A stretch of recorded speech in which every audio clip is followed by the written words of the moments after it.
Alors le thème que j'ai choisi d'aborder aujourd'hui, je l'ai choisi un petit peu à la dernière minute, donc j'ai pas l'intention d'être exhaustive sur le sujet, mais vraiment de donner quelques pistes et de présenter un petit peu quel est le statut un petit peu qui est appliqué à ce qu'on appelle la hijama. Et puis plus précisément, en fait, la question que je pose aujourd'hui et à laquelle je vais essayer de répondre parce qu'elle fait polémique depuis vendredi, c'est est-ce que la hijama relève de l'exercice illégal de la médecine? C'est la question qu'on me pose depuis vendredi, donc depuis que le tribunal correctionnel a rendu une décision dans laquelle il reconnaît l'exercice de la hijama comme étant l'exercice illégal de la médecine. Donc, plutôt que de répondre à chaque personne une par une, je vais plutôt essayer de vous faire un petit débrief sur l'état du droit actuel, sachant que je tiens à préciser que là, ce que je vais expliquer n'a pas pour vocation de dire si je suis pour ou contre la pratique de la hijama. Je suis une professionnelle du droit et je vais uniquement vous donner l'état du droit actuel en ce qui concerne le problème de cette pratique qui est considérée au niveau de l'État comme une pratique non conventionnelle. Donc déjà, je vais vous faire ça en deux temps. Je vais expliquer ce qu'est considéré comme étant la hijama pour ensuite expliquer ce qu'est l'exercice illégal de la médecine. Et c'est une fois que j'aurai expliqué ce que sont ces deux aspects-là que je vais faire une sorte de cas pratique pour répondre à la question de savoir est-ce que la hijama relève de l'exercice illégal de la médecine. Donc la hijama, elle a plusieurs noms, hein, ça s'appelle cupping thérapie, la thérapie par ventouse, ça a voilà, plusieurs noms. C'est alors ce qu'il faut savoir, et ça c'est extrêmement important et je voulais absolument commencer par ça, parce que peut-être que beaucoup de personnes ne le savent pas, mais la hijama a été reconnue par l'Organisation mondiale de la santé en 2004 comme étant une médecine qui soigne. L'OMS, en 2004, présente la hijama et reconnaît la hijama comme étant une médecine qui soigne. Faites bien attention à chaque mot que j'emploie parce que chaque mot a un sens et une importance. Donc, c'est une médecine qui soigne. Qu'est-ce que c'est exactement la hijama ?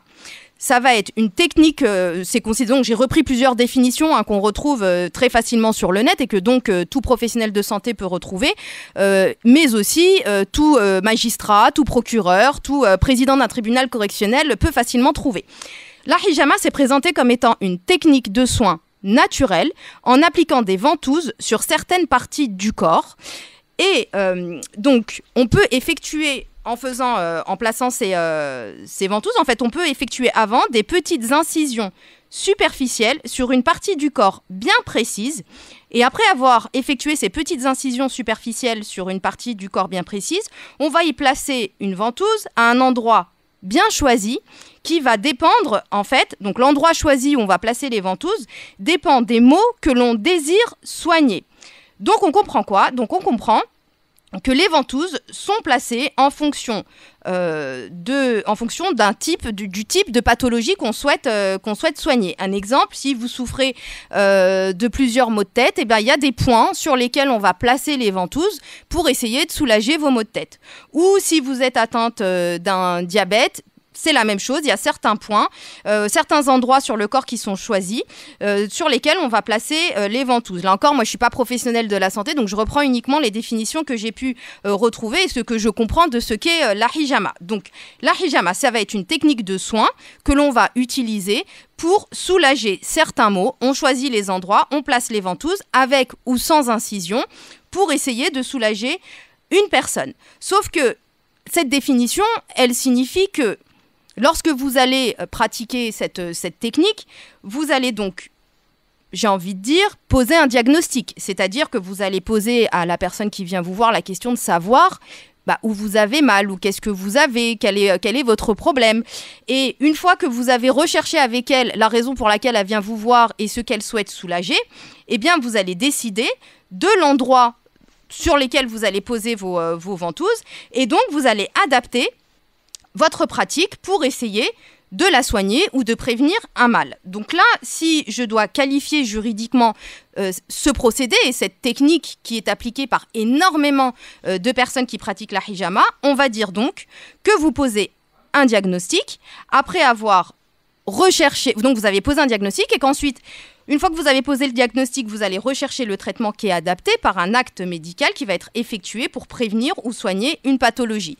Vous voyez que la personne, elle a mal à tel endroit, vous posez un diagnostic, vous décidez de poser les ventouses, je ne sais pas, par exemple, au niveau du dos, du bas du dos, sur le ventre ou autre, pour essayer de la traiter, soigner sa pathologie ou pour prévenir une pathologie. Donc ça, c'est ce qu'on appelle la hijama. C'est la technique voilà, qui est pratiquée par beaucoup de personnes. Je m'excuse par avance si je n'ai pas été exhaustive ou si je n'ai pas été assez précise. Je le rappelle, je ne suis pas une professionnelle de cette technique, mais une professionnelle du droit. Ensuite, qu'est-ce que l'exercice illégal de la médecine? L'exercice illégal de la médecine. Alors, beaucoup de personnes me demandent des articles. Sachez que l'exercice illégal de la médecine est défini par l'article L4161 du Code de la santé publique. L4161-1 du Code de la santé publique. Alors, qu'est-ce que l'exercice illégal de la médecine? Eh bien, l'exercice illégal de la médecine, c'est une personne qui va prendre pour habitude de faire certaines choses. C'est-à-dire, c'est une personne, je vais vous lire l'article, qui prend part à l'établissement d'un diagnostic ou au traitement de maladies congénitales ou acquises, réelles ou supposées, par acte personnel, consultation verbale ou écrite, ou par tout autre procédé, quel qu'il soit, ou pratique l'un des actes professionnels prévu par une nomenclature fixée par arrêté du ministre chargé de la Santé, pris après avis de l'Académie nationale de médecine, sans être titulaire d'un diplôme qui est mentionné à l'article L4131-1 du Code de la santé publique, exigé pour exercer la profession de médecin et sans être inscrit à un tableau de l'ordre des médecins. Ça signifie quoi? Ça signifie qu'une personne qui va prendre l'habitude de poser un diagnostic ou de poser ou de décider d'un traitement pour une maladie qui va être réelle ou supposée, ou qui va pratiquer des actes, qui va effectuer des consultations qui vont être verbales ou écrites, par quelque moyen que ce soit, on va considérer qu'elle est dans l'exercice illégal de la médecine. Ça, c'est la première hypothèse. La deuxième hypothèse, c'est que toute personne qui va pratiquer un acte professionnel qui relève de la compétence exclusive du médecin, cet acte professionnel est fixé par un arrêté. Il s'agit de l'arrêté du 6 janvier 1962 qui fixe la liste des actes médicaux ne pouvant être pratiqués que par les médecins. Cet arrêté fixe une liste d'actes médicaux. Tous les actes qui sont fixés par cet arrêté relèvent de la compétence exclusive du médecin. Et dans cet arrêté et dans cette liste, on a ce qu'on appelle les scarifications. J'ai pas précisé lorsque j'ai donné la définition de la hijama, mais j'y viens après dans mon cas pratique. Donc, quand on va pratiquer cet acte médical, on tombe sous le coup de la qualification de l'exercice illégal de la médecine. Et qui plus est, si on fait l'un de ces deux procédés sans être titulaire d'un diplôme mentionné à l'article. Alors quand je parle de diplôme, je ne parle pas de diplôme qu'on obtient dans les centres de formation qui existent en France. Je parle des diplômes qui sont mentionnés à l'article L4131-1 du Code de la santé publique et qui permettent d'être inscrits à l'ordre des médecins.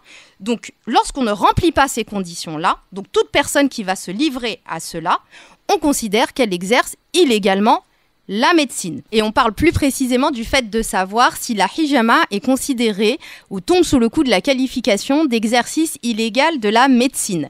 Donc dans la première partie, on a expliqué ce qu'était la hijama et on a expliqué également ce qu'était au niveau juridique et des articles du Code de la santé publique, ce qu'était l'exercice illégal de la médecine. Et donc là, je vais aborder un petit peu le côté pratique et l'actualité.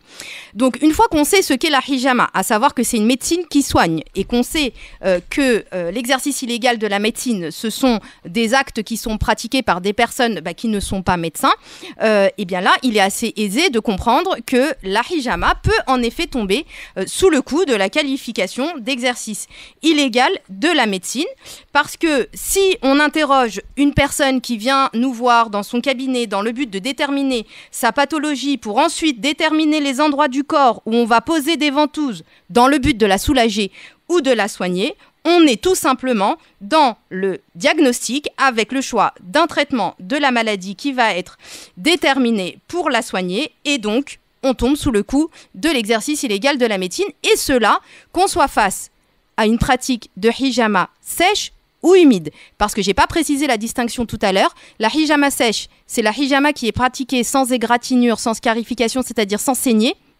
Et la hijama humide, c'est celle qui va être pratiquée avec saignée. Donc qu'on soit avec ou sans saigner, dès lors qu'on pose des questions à la personne pour essayer de la soigner, on tombe sous le coup de la qualification d'exercice illégal de la médecine. Alors que lorsqu'on pratique la hijama humide, c'est-à-dire qu'on fait des scarifications. Alors il y en a beaucoup là, c'est très polémique. Les scarifications, non, c'est pas des scarifications, c'est des égratignures. Non, c'est pas des égratignures, on fait comme les tatoueurs. On fait pas comme les tatoueurs, on fait comme les acupuncteurs. Bref, qualifiez ça comme vous voulez. Juridiquement, et en tout cas par le tribunal, ça a été qualifié comme étant des scarifications. Les scarifications, l'arrêté que je vous ai cité tout à l'heure de 1962, considère ça comme un acte médical qui relève de la compétence exclusive du médecin ou de l'infirmière sur prescription du médecin. Les choses sont assez claires et les textes sont très clairs sur ça. Donc, quand on pratique un acte médical, on est dans l'exercice illégal de la médecine. Lorsqu'on est dans la recherche d'un diagnostic avec le choix d'un traitement, on est dans l'exercice illégal de la médecine. Et donc, en ce qui concerne la hijama, si on essaye de pratiquer l'un ou l'autre, c'est-à-dire de poser un diagnostic et de choisir un traitement, c'est-à-dire les points sur lesquels on va poser les ventouses, où on fait des scarifications, on est dans l'exercice illégal de la médecine. Alors là, on va me dire, ok, d'accord, mais alors comment on fait ? C'est assez compliqué, parce que quand on a l'OMS en 2004 qui nous dit tout de suite que c'est une médecine qui soigne, ça va être compliqué de pouvoir expliquer qu'autre qu'un médecin peut la pratiquer lorsqu'on n'a pas d'encadrement juridique. Donc, l'idée qui avait été présentée il y a à peu près 4 ans, c'était de dire qu'en réalité, on était dans un bien-être qui était proposé aux personnes et que on optait plutôt pour la hijama, lorsqu'on était dans la hijama sèche, c'est-à-dire sans égratignure, sans scarification, et qu'on propose à une personne de lui faire du bien, comme dans le cadre des massages. Là, c'est pas possible de tomber sous le coup de l'exercice illégal de la médecine. Donc en fait, il faut faire très attention à la façon dont vous présenter les choses et la façon dont vous vivez la hijama. Je vais aussi apporter là quelques précisions. Et ça aussi, c'est des questions qu'on m'a posées. Si vous savez pratiquer la hijama et que vous la faites chez vous, sur vous, ou sur votre conjoint ou sur un de vos enfants, vous la faites dans le cadre personnel. Vous n'en faites pas un commerce, une activité. Et dans ce cas-là, vous n'êtes pas sous le coup de l'exercice illégal de la médecine parce que vous n'êtes pas dans la condition habituelle. Parce que les textes sont très précis. On nous dit c'est un exercice habituel. Vous tombez pas là-dedans, vous n'êtes pas dans l'habitude. Donc, si vous l'exercez dans le cadre privé, c'est différent. J'ai aussi eu beaucoup de questions en ce qui concerne les centres de formation diplômants qui donnent des diplômes pour pouvoir exercer la hijama. Eh bien, sachez, là encore, que le texte est très clair. Il nous dit qu'il faut que ce soit un diplôme qui remplisse les conditions de l'article L 4131-1 du Code de la santé publique.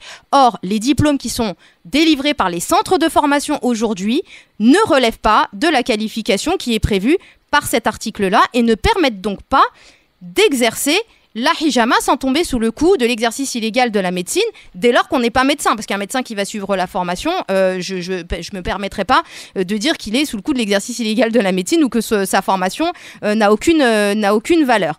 Autre chose, une autre précision qui est extrêmement importante parce que j'entends beaucoup qu'on a un vide juridique en ce qui concerne la hijama.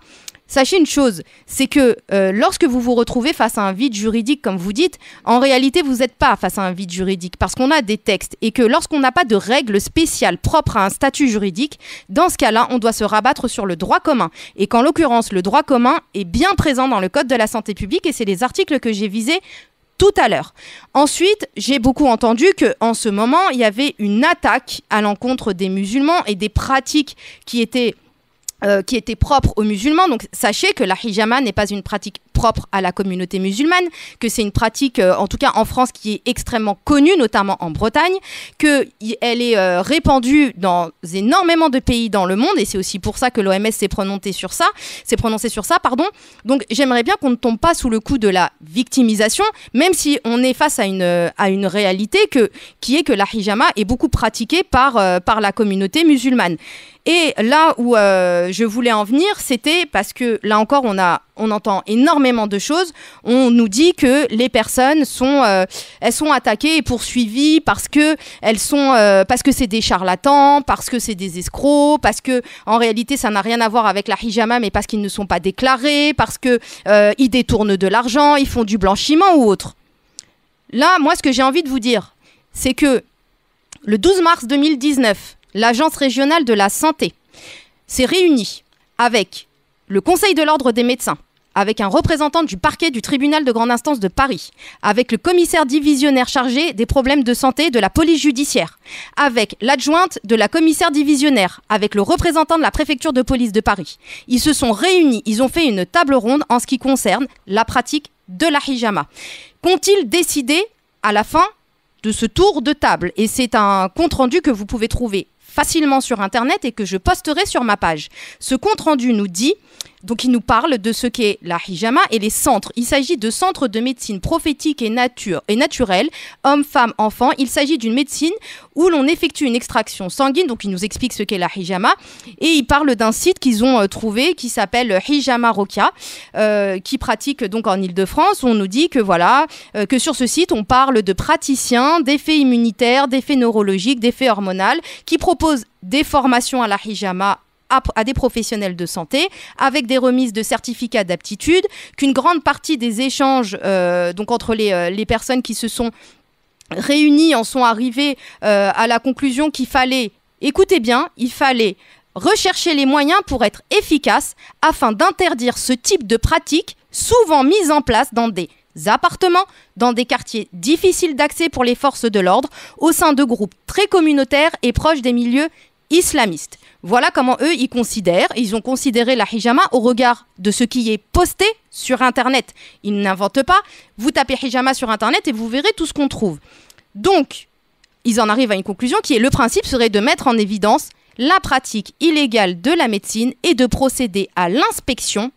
Mais par quel service il faudrait mettre en place cette inspection, c'est-à-dire comment réussir à arrêter toutes ces personnes qui pratiquent la hijama et faire en sorte qu'elles tombent sous le coup de la pratique illégale de la médecine. Eh bien, on a l'ARS qui s'est déchargée, la DGCCRF qui s'est déchargée, et ils ont dit que le problème numéro 1 était que pour le parquet, il fallait accumuler des preuves pour pouvoir donc poursuivre et faire en sorte que ces personnes soient condamnés. Donc ils ont décidé de communiquer entre eux et de mettre en place en gros une sorte de stratégie pour accumuler des preuves qui vont permettre de condamner les personnes qui pratiquent la hijama à la pratique illégale de la médecine et pouvoir les renvoyer devant le tribunal correctionnel. Et ça, c'est une réunion qui a eu lieu le 12 mars 2019. Donc, ce qui se passe en ce moment, en ce qui concerne la pratique de la hijama, n'est absolument pas dû à des personnes qui auraient commis des fautes de déclaration de ressources ou autres. On est face à un conseil de l'ordre des médecins et à une agence régionale de santé qui a décidé de faire en sorte que cette pratique cesse et qu'elle n'appartienne plus qu'aux médecins. Comment ça se passe? Et c'est là où vraiment j'ai envie que vous soyez très attentifs, c'est que quelques personnes plutôt ont été poursuivies et ont été relaxées. Elles ont été relaxées pourquoi? Il y a quelques années. Elles ont été relaxées faute de preuves. Et c'est ce qui est dit le jour de cette réunion. Donc, ils ont décidé d'opérer de façon différente. À partir de maintenant, lorsque on trouve une personne qui pratique la hijama chez elle, dans un centre, dans un institut, dans une association ou autre, eh ben, ils ont décidé qu'il appartenait au parquet de réussir à réunir les preuves. Et c'est à ce moment-là, donc qu'une fois que le procureur est saisi, qu'ils vont mettre secrètement en place une enquête et que la personne qui pratique la hijama va être surveillée. Elle va être surveillée pendant 1 mois, pendant 2 mois, pendant 3 mois. Sachez que le parquet n'est pas pressé, il prend son temps. Elle va être surveillée. Les personnes que vous allez recevoir à votre domicile, dans votre association, dans votre établissement ou autre, vont être interrogées à la sortie, parce que là, il est bien écrit que le parquet va mandater la police judiciaire afin d'interroger ce patient client et recueillir des informations en vue d'une procédure. C'est-à-dire que toutes les personnes qui vont sortir de chez vous, elles vont être interrogées pour avoir et pour accumuler les preuves. Vous allez être placé sur écoute, vous allez être donc écouté, on va écouter vos appels, on va surveiller votre cabinet, on va surveiller votre activité, et le jour où on est certain que vous allez avoir un rendez-vous pour pratiquer la hijama, vous allez faire l'objet d'une perquisition. Une perquisition qui va avoir lieu avec la présence du Conseil de l'Ordre des médecins et avec la police judiciaire. Ils vont prendre et mettre sous scellé tout ce que vous utilisez pour pratiquer la hijama sèche ou humide. Vous allez être embarqué au commissariat, placé en garde à vue, être auditionné et renvoyé devant le tribunal correctionnel pour exercice illégal de la médecine. Et sachez que s'ils arrivent à accumuler toutes ces preuves contre vous, eh bien vous allez être condamné à une peine de prison pour exercice illégal de la médecine. Et c'est exactement ce qui s'est passé pour les clients que j'ai représentés, qui ont fait d'ailleurs l'objet d'un jugement qui a été rendu vendredi devant le tribunal correctionnel de Bobigny. On n'est pas du tout face à des personnes qui sont, comme j'ai pu l'entendre, des charlatans ou autres. Ce sont des personnes qui pratiquaient simplement la hijama. Mon client, contre lequel ils n'ont pas réussi à recueillir toutes ces preuves, a été relaxé. Mais les deux autres personnes à l'encontre de qui ils ont réussi à prouver, notamment par le fait d'avoir interrogé des patients clients qui ont affirmé avoir fait l'objet de hijama humide, eh bien, ont été condamnés pour exercice illégal de la médecine à 6 mois de prison avec sursis et 3 mois de prison avec sursis. Donc, moi, j'ai envie de vous dire, la loi, c'est la loi. Nul n'est censé ignorer la loi, et que, au regard de ce qui a été dit le jour de cette réunion du 12 mars 2019 entre le Conseil de l'Ordre des médecins et le parquet, ce n'est qu'un début, et d'ailleurs le président du tribunal l'a dit, ce n'est qu'un début. Vous n'avez pas le droit de pratiquer la hijama dans les conditions dans lesquelles vous les exercez dès lors que vous n'avez pas les diplômes requis pour pouvoir le faire. Si vous le faites en pleine connaissance de cause, et surtout vous en assumerez les conséquences, à savoir un renvoi devant le tribunal correctionnel et une condamnation à une peine de prison.